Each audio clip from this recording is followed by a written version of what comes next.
Hi everyone, thank you so much for tuning into my channel. Today I am sharing a super rich and moist and decadent chocolate cake recipe. It's extremely simple, really quick and easy to make. Just one bowl, you don't need any machines, and you don't need any butter, any eggs, or even dairy to make this super moist cake. And you can see here how rich and moist the crumbs are, how soft the cake is. You can make it as a loaf cake, or you can even make it in round or square pans and turn it into a beautiful layered cake. So let's get started with the recipe, but before that, please do consider subscribing to my channel and giving this video a big thumbs up. So before we start making the actual batter, the first thing I would highly recommend for any cake for that matter is to line your pans. I'm using a rectangular pan for this one, but you can use an 8-inch round cake pan as well. And all I'm doing is adding a little bit of oil. You can use butter too. And then I'm adding a piece of parchment paper to it. This cake is a little time sensitive in a way that you cannot keep it for a long time after you have mixed the batter to bake it later on, because as you'll see in the video too, the leveling agent is vinegar or lemon juice, and you add it right before you have to put it in the oven. So it's a little time sensitive, but it's pretty easy nonetheless. So I'm going to be using my weighing scale for the recipe, but I'm also adding the measurements in cups, and I would highly recommend using grams because you can ensure that it turns out perfect every time. So I had about 200 grams of flour, and to that I'm adding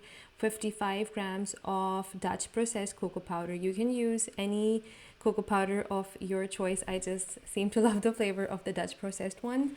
Then I added about 200 grams or 1 cup of fine ground sugar, 1 teaspoon or 4 grams of baking powder, 2 grams or half teaspoon of baking soda, and about half a teaspoon of salt, and then just mix it all up so that we don't have to mix it too much once we add our wet ingredients. For the wet ingredients, I am adding 1 cup of lukewarm coffee, then I'm adding about half a cup of oil, and at last we are adding the flavoring, which is vanilla essence. You can also use coffee essence or even chocolate essence, and then all you have to do is mix it really nicely. Just make sure everything is well incorporated, there are no lumps and no bumps in the cake. Once it's smooth, make sure at this point your oven is ready and it's preheated, because you don't want this batter to sit after we add any vinegar into it. So now I'm adding a tablespoon of vinegar. You can also use lemon juice.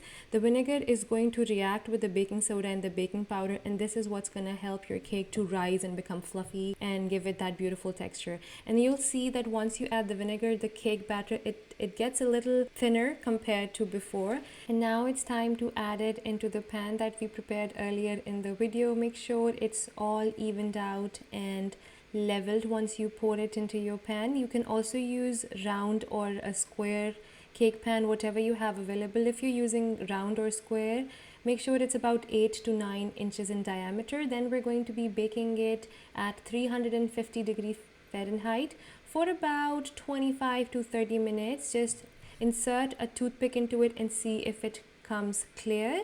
And then for the topping, I'm just using chocolate. While the cake is hot out of the oven, I've added about half a cup of chocolate chips. It's baking chocolate, so that once the cake cools down, it can set and have that crunch and a snap to it. And just let it sit for a couple of minutes. You'll see that the chocolate chips are gonna start melting, and then you can use a spoon or a knife to smear it around, to spread it and make desired patterns. I just like to go in waves, and then I like to add these little snicker like or Twix like texture in the middle, and then let it cool completely. But before that, make sure to run a knife across the cake so that once the chocolate settles, nothing is stuck to the pan, and then all your design in your cake is broken. So this is how it looks after it has fairly cooled down. Let's cut a slice and see how beautiful the cake looks. And the chocolate that I've added on the top as a topping, even though it's optional, but I would highly recommend it. You can use any chocolate of your choice. I personally love using regular baking chocolate chocolate, a dark kind, so that it can balance off the sugar and give it a really rich flavor. But apart from adding flavor, it also keeps all that steam and moisture intact in the cake. It acts like a barrier, so your cake actually stays even more moist and tender for long. And you can store it in an airtight box for a couple of days. If it's hot, put it in the fridge. If it's not so hot, you can leave it on the countertop. So that was all for today. I hope you guys enjoyed this video and this recipe. If you did, please do give it a big thumbs up and consider subscribing to my channel. If you try it, please do share your recreations with me on my Instagram page, which is by the same name, the homemaker baker _ Falakalik. Until next time, the homemaker baker over and out.